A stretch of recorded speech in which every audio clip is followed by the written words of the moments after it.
नमस्कार दोस्तों, कैसे आप सब लोग। उम्मीद करता हूँ आप सब लोग अच्छे होंगे। मैं हूँ साजिद और आप देख रहे हैं हमारा YouTube channel study with Sajid.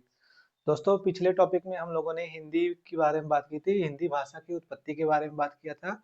और हमने ये भी जानने की कोशिश किया था कि राजभाषा क्या है, राष्ट्रभाषा क्या है, मानक भाषा क्या है।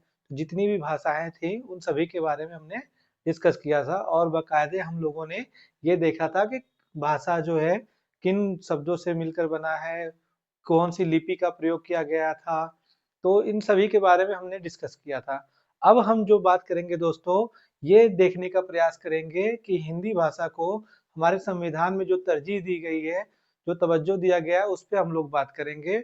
और कुछ उसके पॉइंट है, फैक्ट है, उस पे भी हम लोग बात करेंगे। तो जब हम भाषा की बात करते हैं दोस्तों, तो हमारे कॉन्स्टिट्यूशन में, हमारे संविधान में हिंदी को ज्यादा प्रमुखता दी गई है। और हिंदी को हम लोगों ने बात किया था कि कब राजभाषा का दर्जा दिया गया था। और फिर आज हम लोग बात करेंगे, कुछ आर्टिकल ऐसे हैं जिन्हें एग्जाम में हूबहू वैसे ही पूछ लिया जाता है। तो उन आर्टिकल से भी सवाल आते हैं, चाहे आप पॉलिटी का सेक्शन पढ़ रहे होते हैं या फिर आप हिंदी की सेक्शन में आते हैं, तब भी वो सवाल जो है आर्टिकल से ही जोड़ के पूछे जाते हैं। तो उन्हीं आर्टिकल पे हम लोग बात करेंगे दोस्तों। और कुछ फैक्ट भी हैं, उस फैक्ट पे भी बात कर लेंगे। और आगे भी हम लोग चर्चा करेंगे। और कुछ हिंदी से जुड़े हुए सम्मेलन भी हैं जिनका बहुत ही महत्व है, एसआई के एग्जाम में हो या लेखपाल हो या जूनियर असिस्टेंट या किसी भी एग्जाम में अगर आप देखेंगे यूपीटीपीएससी के, तो भाषा वाले सेक्शन से बहुत ज्यादा ही सवाल आते हैं। तो वीडियो के अंत तक आप लोग बने रहिएगा दोस्तों। एक एक टॉपिक पे बात करेंगे और जो भी डाउट रहेंगे आपके, आप कमेंट सेक्शन में पूछिएगा, मैं रिप्लाई जरूर करूंगा। ठीक है दोस्तों, तो शुरू करते हैं। जब हम बात करते हैं दोस्तों, आज का हमारा जो ये है लेक्चर 2 है, तो सबसे पहले हम बात करेंगे कि इसकी संवैधानिक स्थिति के बारे में बात करेंगे, हिंदी की। तो हिंदी का हम लोगों ने उस पर चर्चा कर लिया था कि कौन सी आर्टिकल है, फिर भी हम उसको आज पूरा डिटेल में बात करेंगे। ठीक है दोस्तों, तो जब हम भाषा की बात करते हैं दोस्तों, राजभाषा का उल्लेख जो है, हमने पहले ये बात किया था कि राजभाषा क्या है। अब जो है इसको आर्टिकल के माध्यम से देखते हैं कि किस में इसका उल्लेख किया गया है। तो जब राजभाषा का उल्लेख की बात करते हैं दोस्तों, तो जो आर्टिकल है संविधान का, जो 17 भाग है, भाग 17 जब हम देखते हैं, तो उस भाग 17 में आर्टिकल 343 से 351 के जो भी अनुच्छेद है, उनमें जो है राजभाषा का उल्लेख किया गया है। और उसी के माध्यम से आप देखेंगे दोस्तों, 343 से 351 तक आप जो देखेंगे दोस्तों, उसी में पूरी जितनी भी बातें लिखी गई हैं राजभाषा के संबंध में, वो पूरा आपके सामने पैराग्राफ में मैंने लिखा है। तो उसी पे डिस्कस करते हैं। तो जब पूछे, अगर सवाल पूछे कि राजभाषा का उल्लेख किस आर्टिकल में किया गया है, तो आर्टिकल 343 से 351 में किया गया है। और भाग कौन सा है, भाग पूछेगा तो ये जो है भाग आपका 17 हो जाएगा। और अनुसूची आप जानते ही हैं दोस्तों कि भाषा जो है किस अनुसूची में शामिल है, तो वो 8वीं अनुसूची में शामिल है। और कितनी भाषाएं हैं दोस्तों, 22 भाषाएं हैं। यानी 8वीं अनुसूची में कितनी भाषाएं हैं दोस्तों, 22 भाषाएं हैं। और मैंने पिछले टॉपिक में आप लोगों को बताया था दोस्तों, उन 22 भाषाओं में से कितनी भाषाओं की जो लिपि है देवनागरी है, और कितनी की लिपि जो है अन्य है। और कुछ ऐसे भी आपको राज्य मिले हैं जहां पे उनकी लिपि जो है सेम टू सेम उसी राज्य के नाम पे मिलती है। तो आप लोग वो वाली वीडियो देख लीजिएगा, आप लोगों की लिपि जो है क्लियर हो जाएगी। तो इन 22 भाषाओं की लिपि मैंने आपको पिछले वीडियो में बताए थे। अब हम जब इसकी बात करते हैं दोस्तों, तो यहाँ पे आप देख रहे होंगे, एक तरफ मैंने अनुच्छेद लिखा हुआ है और दूसरी तरफ उसके भाग लिखे हुए हैं। और उसका जो उल्लेख है, जिस रूप में किया गया है भाषा का उल्लेख, उसके बारे में लिखा है। तो इस पे डिस्कस करते हैं। तो जब हम बात करते हैं दोस्तों, आर्टिकल 120 की बात करते हैं, तो आर्टिकल 120 में क्या है दोस्तों, आर्टिकल 120 में जो है दोस्तों, आप देखेंगे ये आर्टिकल 120 जो है भाग 5 में है। और इसमें जो है संसद में प्रयुक्त होने वाली भाषा की बात कही गई है। यानी हम जो पार्लियामेंट की लैंग्वेज की बात करते हैं, तो उस वो जो है किसमें है दोस्तों, 120, आर्टिकल 120 में जो है संसद में प्रयुक्त होने वाली भाषा का उल्लेख किया गया है। और इसी आर्टिकल को जब आप दोस्तों, अगर याद नहीं हो पा रहा है, तो इसी को जब आप 2 अंकों के हेरा फेरी कर देंगे तो 210 हो जाएगा।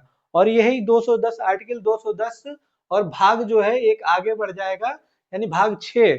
इसमें जो है दोस्तों विधानमंडल या विधानसभा के भाषा का उल्लेख है। इसमें जो है विधानसभा में प्रयुक्त होने वाली भाषा का उल्लेख किया गया है। तो किस आर्टिकल में? आर्टिकल 210 में विधानसभा की भाषा के बारे में है, और जबकि आर्टिकल 120 में क्या है दोस्तों?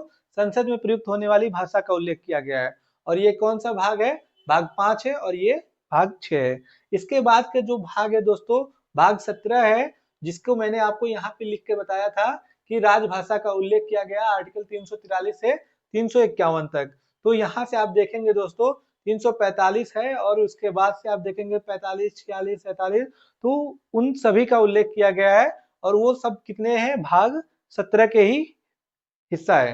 तो जब 345 की बात करते हैं दोस्तों, तो आर्टिकल 345 में क्या है? इसमें जो है दोस्तों प्रादेशिक भाषाओं के बारे में बात कही गई है कि किसी भी प्रदेश की कौन सी भाषा होती है, उसका उल्लेख किया गया है। और आर्टिकल 346 में क्या है दोस्तों? पत्राधि की राजभाषा, यानी कि आप जब किसी राज्य की बात करेंगे दोस्तों कि कोई एक राज्य जो है दूसरे राज्य के साथ अगर व्यापार करता है या किसी तरह का एमओयू पे हस्ताक्षर करता है, तो उसकी जो भाषा होगी उसके बारे में उल्लेख करता है कि पत्राधि की क्या भाषा होगी। इसका उल्लेख किसमें किया गया है? 346 में किया गया है। अगर यही राज्य जो है केंद्र से संबंध स्थापित करते हैं, तो केंद्र के साथ इनका अगर कोई व्यापार होता है या समझौता होता है, तो उसका भी जो है दोस्तों संघ के साथ जो है पत्रादि की राजभाषा, एक राज्य से दूसरे राज्य की भाषा, या संघ से इन्हीं राज्यों का संघ से जो पत्र व्यवहार की भाषा होगी, उसका उल्लेख जो है 346 में किया गया है। 347 में जो है दोस्तों क्या कहा गया है कि किसी राज्य की जनसंख्या के एक समूह द्वारा बोली जाने वाली भाषा। आप लोगों को मैंने बताया था कि जैसे मलयालम कि जो है केरल वाला जो हिस्सा है वहां पे मलयालम बोली जाती है, तो उसी तरह से देखेंगे दोस्तों कि किसी राज्य की जनसंख्या के एक समूह की बात कर रहा है, ना कि पूरे राज्य की बात कर रहा है। यानी कि जो क्षेत्रीय लैंग्वेज होती है उसकी बात कर रहा है, क्षेत्रीय भाषा की बात कर रहा है, ना कि एक राज्य की भाषा की। राज्य की भाषा अलग हो जाएगी, जबकि क्षेत्रीय भाषा जो है दोस्तों 347 में आ रहा है, किसी राज्य की जनसंख्या के एक समूह द्वारा बोले जाने वाली भाषा जो है, यानी क्षेत्रीय भाषा जो है किसमें आ रही है? आर्टिकल 347 में आ रही है। उसके बाद जो है दोस्तों 348 है। तो 348 में जो है दोस्तों हाई कोर्ट और सुप्रीम कोर्ट के अंदर जो विधेयक होते हैं या अधिनियम जो पारित किए जाते हैं, उनकी भाषा क्या होगी, उसका उल्लेख किया गया है आर्टिकल 348 में। यानी सुप्रीम कोर्ट हो गया या हाई कोर्ट हो गया, या कोई विधेयक आ रहा है या अधिनियम आ रहा है, तो उसकी जो भाषा होगी वो जो है आर्टिकल 348 में इसका उल्लेख किया गया है। ठीक है, अब उसके आगे देखते हैं 349 है दोस्तों। आर्टिकल 349 में क्या है? भाषा संबंधी विधियों को अधिनियमित करने का प्रावधान किया गया है। यानी भाषा संबंधी जो भी नियम या अधिनियम होंगे वो किसके माध्यम से बनाए जाएंगे? आर्टिकल 349 के माध्यम से बनाए जाएंगे। और आर्टिकल 350 में क्या है दोस्तों कि शिकायत निवारण हेतु प्रयुक्त भाषा, यानी आपके पास कोई समस्या है और आप उस समस्या को लेकर जाते हैं कहीं पे और शिकायत करते हैं, तो शिकायत निवारण के लिए जो भाषा का प्रयोग किया जाएगा वो आर्टिकल 350 में है। यानी कि आपकी समस्या का समाधान करने के लिए जिस भाषा का प्रयोग किया जाता है उसका उल्लेख किसमें किया गया है? 350 में किया गया है। और यहाँ पे आप देख रहे हैं दोस्तों 350 ए आ रहा है, तो इसमें जो है ये इंपॉर्टेंट है दोस्तों। 350 ए में क्या कहा गया है कि हमारी जो प्राथमिक स्तर की भाषा होती है, मातृभाषा जो होती है, यानी जो 1 से लेके 8वीं तक की जो मातृभाषा है, फिलहाल तो जो 2020 एनईपी है उसमें जो है 1 से 5 के क्लास तक के बच्चों के लिए मातृभाषा में शिक्षा का प्रावधान किया गया है, लेकिन उसे जो है 8वीं तक भी बढ़ाया जा सकता है। तो उसी भाषा का उल्लेख किया गया है कि हमारी जो एजुकेशन होगी मातृभाषा में प्राथमिक स्तर पे, उसका उल्लेख किस में किया गया है? आर्टिकल 350 ए में किया गया है। तो ये दोस्तों इंपॉर्टेंट है, एसआई के पर्पज से भी इंपॉर्टेंट है, लेखपाल या किसी भी एग्जाम में, या फिर आप टीचिंग एग्जाम की भी तैयारी कर रहे हैं तो उसमें भी ये आएगा, तो ये भी आप लोग नोट कर लीजिएगा। फिर आर्टिकल 351 आ रहा है, तो इसमें जो कहा गया है दोस्तों कि हिंदी भाषा के विकास का निर्देश हिंदी पर सामाजिक संस्कृति के वहन का दायित्व है। यानी आर्टिकल 351 क्या कह रहा है, इसको समझिए एकदम आसान भाषा में कि जो हिंदी है दोस्तों, हिंदी को हमारे संविधान में ज्यादा प्रमुखता दी गई है, तो हिंदी के ऊपर जो सामाजिक संस्कृति के वहन का दायित्व दिया गया है उसका उल्लेख कर रहा है। यानी कि समाज में जो भी चीजें होती है या जो भी व्यवहारगत व्यक्तिगत व्यवहार में आप बोलचाल की भाषा में जो भी बात करते हैं या आपका जो भी व्यापार होता है या समझौता होता है, तो वो किस भाषा के ऊपर दायित्व दिया गया है? हिंदी भाषा के ऊपर दायित्व दिया गया है। यानी कि इसको आगे बढ़ाने का कार्य कौन सी भाषा करेगी? वो हिंदी है। तो यहाँ तक समझ में आ गया दोस्तों। अब यहाँ तक अगर आपको समझ में आ गया है तो वीडियो को लाइक कर दीजिएगा दोस्तों, और कुछ फैक्ट है उस पर बात कर लेते हैं। तो जब हम दोस्तों ये तो हमने मोटा मोटी आपको देख लिया कि आर्टिकल के बारे में देख लिया। अब इस आर्टिकल के बाद जब हम देखते हैं दोस्तों, तो एक राजभाषा आयोग का गठन किया गया था। तो कुछ फैक्ट है दोस्तों, उस फैक्ट पे बात कर लेते हैं। तो जब सवाल आता है आपके सामने प्रथम राजभाषा आयोग का गठन, प्रथम राजभाषा आयोग, तो दोस्तों प्रथम राजभाषा आयोग का गठन कब किया गया था? 7 अप्रैल 1955 को किया गया था। ये सवाल सीधे सीधे आपको आएगा। 7 अप्रैल 1955 को प्रथम राजभाषा आयोग का गठन किया गया था। और किसकी अध्यक्षता में किया गया था दोस्तों? ये जो है बीजी खेर की अध्यक्षता में, बीजी खेर की अध्यक्षता में किया गया था। ये इसके अध्यक्ष कौन थे दोस्तों? प्रथम राजभाषा आयोग के अध्यक्ष कौन थे? प्रथम राजभाषा आयोग के अध्यक्ष कौन थे दोस्तों? बीजी खेर थे। अब इसके बाद दोस्तों जब हम भाषा की बात करते हैं तो यहाँ पे देखिए पाली भाषा के प्रथम व्याकरण जो थे कौन थे दोस्तों? वो कच्चायन थे। और पाली भाषा जो है दोस्तों ये किसकी भाषा है? ये बौद्ध की भाषा है। गौतम बुद्ध ने अपने जो उपदेश दिए थे दोस्तों वो किस भाषा में दिए थे? पाली भाषा में दिए थे। और प्राकृत भाषा जो है दोस्तों ये जैनियों की ये भाषा जो है किसकी है? जैनियों की है। तो और जब महावीर की बात करते हैं दोस्तों तो महावीर ने अपने किस उपदेश किस भाषा में दिए थे? वो जो है इन्होंने प्राकृत भाषा में जो है इन्होंने अपना उपदेश दिया था। और जब इसकी बात करते हैं दोस्तों प्राकृत भाषा का सर्वप्रथम उल्लेख जो है कहाँ मिलता है? तो भरत मुनि के नाट्य शास्त्र है दोस्तों, भरत मुनि का नाट्य शास्त्र। भरत मुनि के नाट्य शास्त्र में देखेंगे दोस्तों तो प्राकृत भाषा का सर्वप्रथम उल्लेख मिलता है। तो ये कुछ फैक्ट है दोस्तों, इसको आप लोग नोट कर लीजिएगा। अब आगे बढ़ते हैं दोस्तों। जब हम भाषा की बात करते हैं दोस्तों तो हिंदी की जो है कितनी उपभाषाएं हैं? हिंदी की 5 उपभाषाएं हैं। इसकी जो है 5 उपभाषाएं हैं। और बोलियां कितनी है दोस्तों? इसकी जो बोलियां हैं,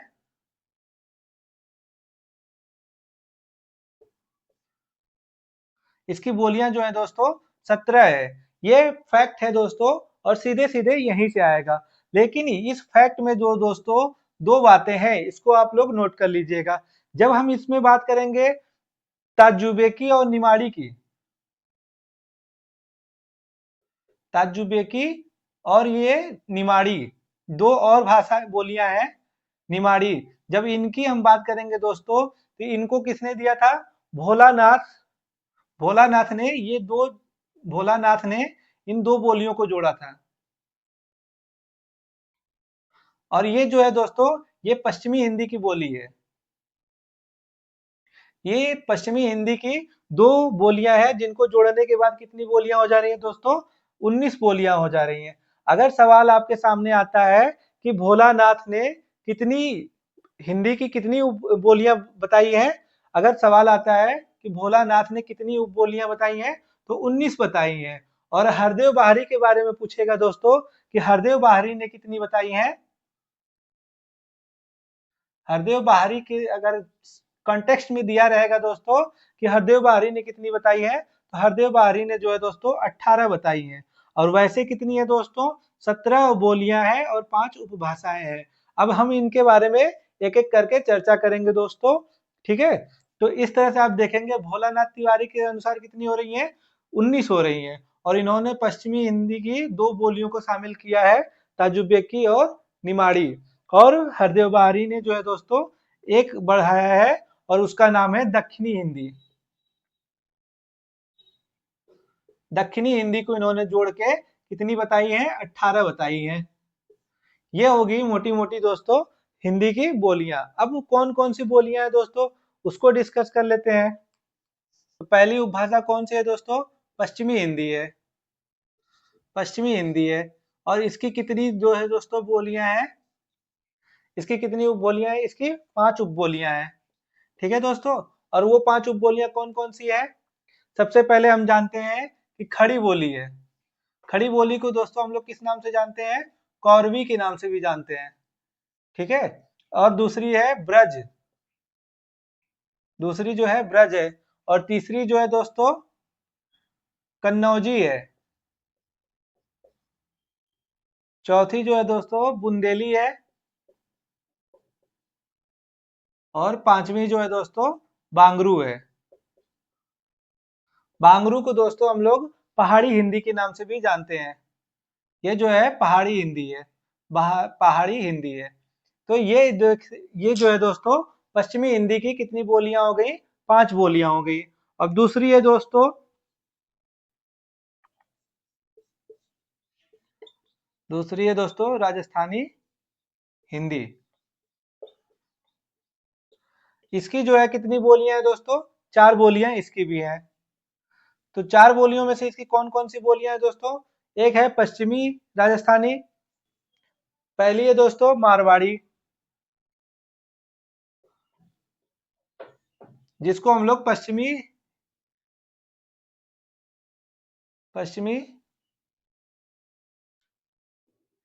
पश्चिमी राजस्थानी के नाम से जानते हैं। दूसरी है दोस्तों मेवाती। और तीसरी है दोस्तों ढूढ़ाड़ी, ढूढ़ाड़ी या जयपुरी।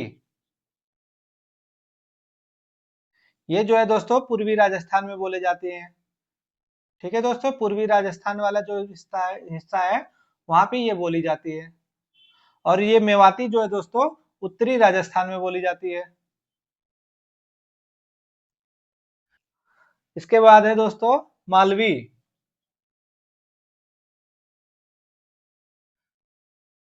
और ये जो है दोस्तों दक्षिणी राजस्थान में बोली जाती है। अब उसके बाद कौन सा है दोस्तों, इसके बाद है तीसरा जो है बिहारी हिंदी है। इसके बाद दो है दोस्तों, ये सवाल जो है दोस्तों सीधे यहीं से आते हैं। पूछता है कि मारवाड़ी जो है कौन सी हिंदी है, तो ये जो है पश्चिमी राजस्थानी हिंदी है। और ये राजस्थानी हिंदी है दोस्तों। तो राजस्थानी हिंदी में कितनी बोलियां हैं, 4 बोलियां हैं, जिनमें आपकी मारवाड़ी आ जाती है, मेवाती आ जाती है, ढूढ़ाड़ी और जयपुरी जो है ये दोस्तों पूर्वी राजस्थान वाले हिस्से में बोली जाती है। और मालवी जो है दक्षिणी राजस्थान वाले हिस्से में बोली जाती है। उसके बाद दोस्तों बिहारी हिंदी है। बिहारी हिंदी से आप लोग भली भांति परिचित होंगे। बिहारी हिंदी में जो है दोस्तों इसमें कितनी बोलियां आती हैं, 3 बोलियां आती हैं। पहली बोली कौन सी है दोस्तों, मगही है। दूसरी जो है मैथिली है।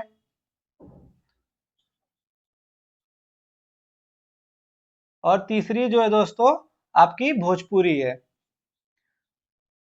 इन सभी पे दोस्तों हम लोग अलग से एक वीडियो बना के बात करेंगे दोस्तों, क्योंकि उत्तर प्रदेश में जो उत्तर प्रदेश की बोलियां हैं उन पे अलग से एक वीडियो बनाऊंगा दोस्तों।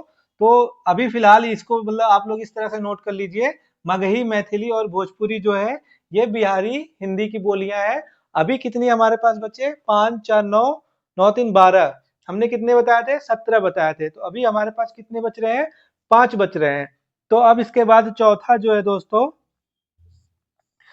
बिहारी हिंदी के बाद कौन सी आएगी दोस्तों, पूर्वी हिंदी आएगी। पूर्वी हिंदी में कौन कौन सी बोलियां आती हैं दोस्तों, पूर्वी हिंदी में भी 3 बोलियां आएंगी। पूर्वी हिंदी में 3 बोलियां आएंगी। पहली बोली कौन सी है दोस्तों, अवधी है। पहली बोली कौन सी है दोस्तों, अवधी है। और ये अवधी जो है दोस्तों अवध वाले क्षेत्रों में बोली जाती है। इसमें जो है दोस्तों अवधी के बाद बघेली आता है। और बघेली के बाद जो है दोस्तों छत्तीसगढ़ी आता है। इधर नोट कर लीजिए, कहाँ चला जा रहा है यार।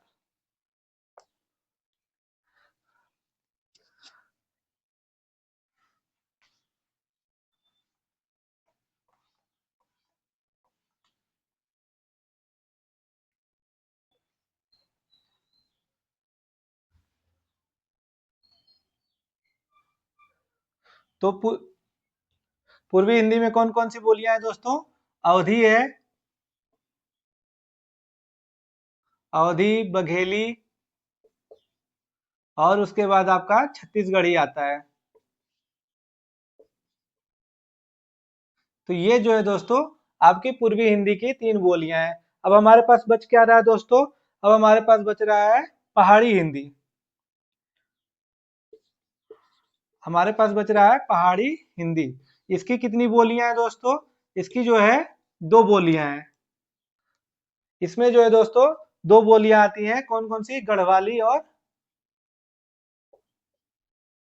गढ़वाली और कुमायूनी। ये जो है दोस्तों पहाड़ी हिंदी की 2 बोलियां हैं। अब हमने दोस्तों हिंदी कौन कौन से क्षेत्रों में बोली जा रही है, इस पे हम लोगों ने डिस्कस कर लिया। अब हमारे पास मेन टॉपिक क्या बच रहा है दोस्तों? कि उत्तर प्रदेश की जो प्रमुख बोलियां हैं, वो बोलियां जो है किन किन क्षेत्रों में बोली जाती है, वहां से कौन कौन से सवाल आते हैं, उस पर भी हम लोग डिस्कस कर लेंगे दोस्तों। लेकिन अभी कुछ फैक्ट पे बात कर लेते हैं जहां से सवाल आता है, क्योंकि वो वीडियो जो है दोस्तों थोड़ी लंबी बनेगी। तो अभी हम लोग फैक्ट पे बात कर लेते हैं। तो पहला फैक्ट जो है दोस्तों, हम लोग बात करेंगे हिंदी दिवस के बारे में। हम लोगों ने पिछली टॉपिक में बात किया था। तो अभी जो है दोस्तों हम लोग कुछ फैक्ट की बात करेंगे, हिंदी सम्मेलनों के बारे में बात करेंगे। तो हम लोग जानते हैं दोस्तों कि प्रथम हिंदी सम्मेलन कब हुआ था? प्रथम हिंदी सम्मेलन जो है दोस्तों, इसमें जो है दोस्तों हिंदी सम्मेलन की बात करेंगे तो अब तक जो है कितने सम्मेलन हो चुके हैं दोस्तों? अब तक जो है 12 सम्मेलन हो चुके थे। और प्रथम हिंदी सम्मेलन कब हुआ था दोस्तों? 1975 में हुआ था। 1975 में हुआ था। यहाँ से सवाल जो है दोस्तों सीधे ही पूछ लिए जाते हैं, कुछ भी घुमा फिरा के नहीं पूछा जाता है। तो ये जो सम्मेलन कहाँ पर हुआ था दोस्तों? नागपुर में हुआ था। नागपुर में हुआ था। और उस समय जब ये सम्मेलन हुआ था, प्रथम हिंदी सम्मेलन जब हुआ था दोस्तों, भारत के प्रधानमंत्री कौन थे? इंदिरा गांधी जी थी।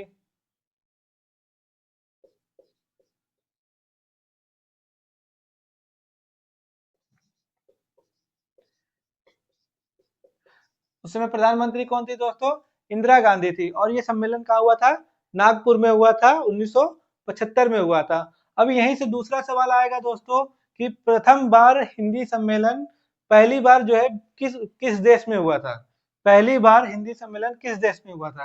अगर देश पूछे दोस्तों, विदेशी धरती पूछे, तो वो जो है दोस्तों कौन सी धरती है दोस्तों? वो है मॉरिशस है।